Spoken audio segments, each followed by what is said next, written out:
तो आइए धातु के उदाहरण समझते हैं। पहले एक धातु लेते हैं पठ धातु, जो बहुत सामान्य है और जब भी हम कुछ सीखना शुरू करते हैं तो पढ़ना शुरू करते हैं।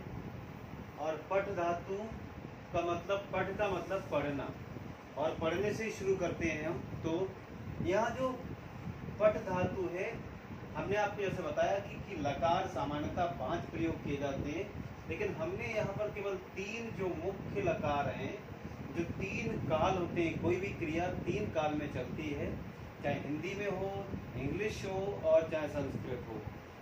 तो लट लकार, लिट और लंग। लट मतलब वर्तमान काल, प्रेजेंट टेंस कहते हैं इंग्लिश में, हिंदी में वर्तमान काल। उसी प्रकार से लिट लकार भविष्य काल और अंग्रेजी में फ्यूचर टेंस कहते हैं। लंग लकार भूतकाल, जो पास्ट टेंस है इंग्लिश में। अब जब एक चीज समझने की जरूरत है, जो पठ के धातु रूप चलते पढ़ के हम देखेंगे, संस्कृत में 3 वचन में चलते, एकवचनम, द्विवचनम, बहुवचनम, और 3 पुरुष में चलते हैं, प्रथम, मध्यम और उत्तम पुरुष।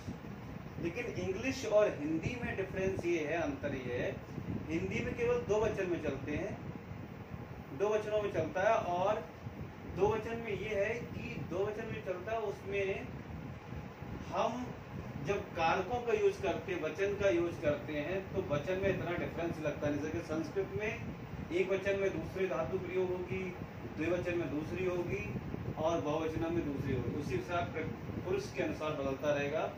जो पुरुष का मतलब फर्स्ट पर्सन, सेकंड पर्सन और थर्ड पर्सन। जो संस्कृत में प्रथम पुरुष है वो इंग्लिश में थर्ड पर्सन होता है, हिंदी में इसको अन्य पुरुष कहते हैं। उत्तम पुरुष को कहते हैं इंग्लिश में फर्स्ट पर्सन या सेकंड पर्सन। तो first person, second person, third person. Hindi में उत्तम पुरुष, मध्यम पुरुष और अन्य पुरुष। इस प्रकार से हम देखते हैं।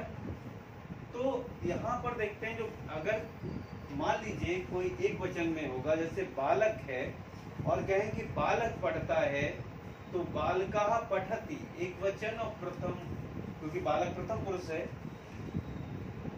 अब तो किस तरह याद करेंगे हम? हमेशा एक वचन के पहले रूप याद करेंगे। लट लकार वर्तमान काल के पहले एक वचन के, फिर द्विवचनम, फिर बहुवचनम। एक वचन कैसे? पठति, पठसि, पठामि।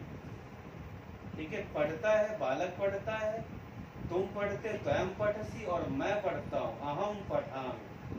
अगर मैं मतलब उत्तम पुरुष मतलब फर्स्ट पर्सन, सेकंड पर्सन स्वयं, तुम, तो स्वयं पठसी, अहम पठामि, और स पठति।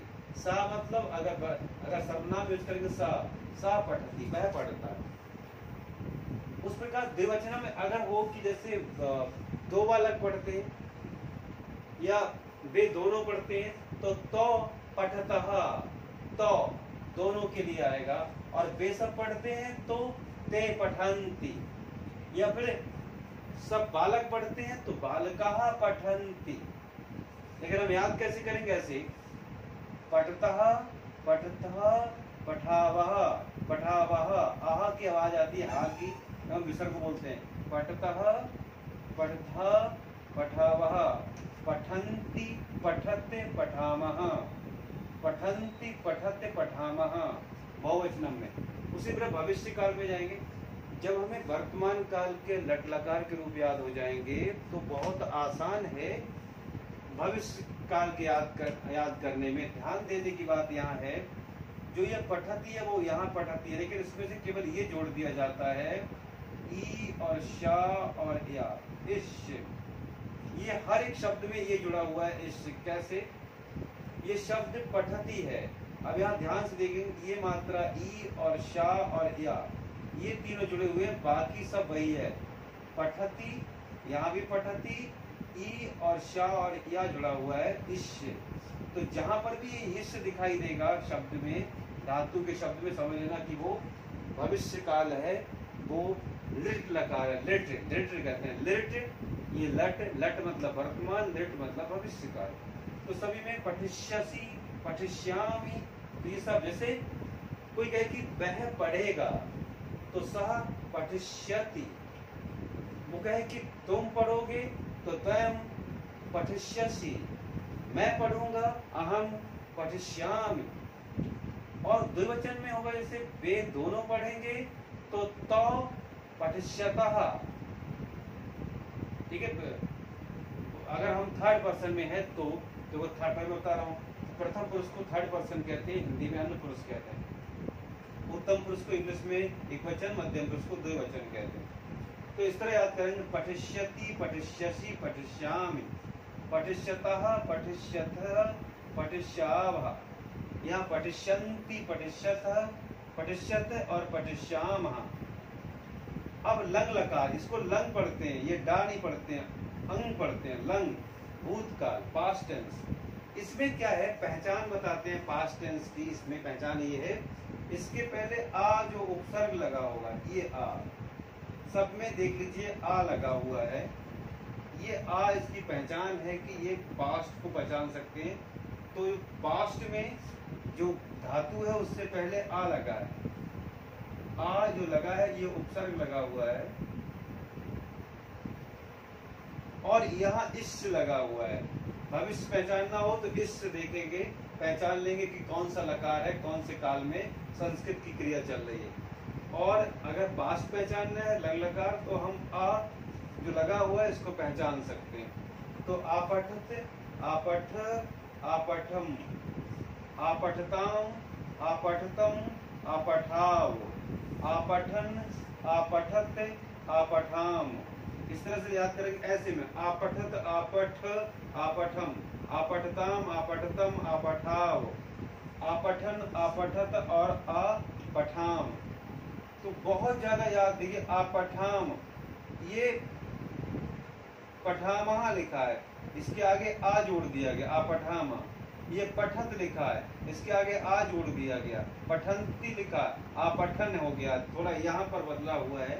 यह देखिए पठत, आपठताम हो गया, पठतः, आपठतम, और ये पठावः, आपठावा।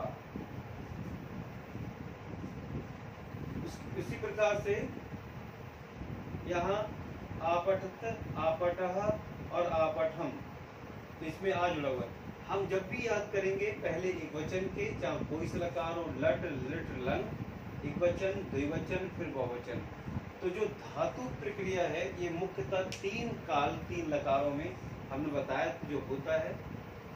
और हम अगर टेंस बनाना चाहें, कोई कहे कि कैसे वाक्य बनता है, संस्कृत का अनुवाद कैसे होता, सुनिए। कोई कहे बालक ने पढ़ा, मतलब प्रथम पुरुष है ये, अन्य पुरुष कहते हैं हिंदी में, और थर्ड पर्सन बालक ने। तो बालकः आपठत, बालक ने पढ़ा पास्ट में। कोई कहे भविष्य में बालक पढ़ेगा, तो बालकः पठिष्यति, एक वचन है। दो बालक पढ़ेंगे तो बालको पठिष्यतः भविष्य में। और बालक पढ़ता है तो बालकः पठति, वह पढ़ता है सा पठति, वे दोनों पढ़ते हैं तो पठतः, वे सब पढ़ते हैं ते पठन्ति। अगर कहें कि वह पढ़ेगा तो सा पठिष्यति, वे दोनों पढ़ेंगे तो पठिष्यतः। इस प्रकार से हम आसानी से पूरा संस्कृत अनुवाद भी कर सकते हैं।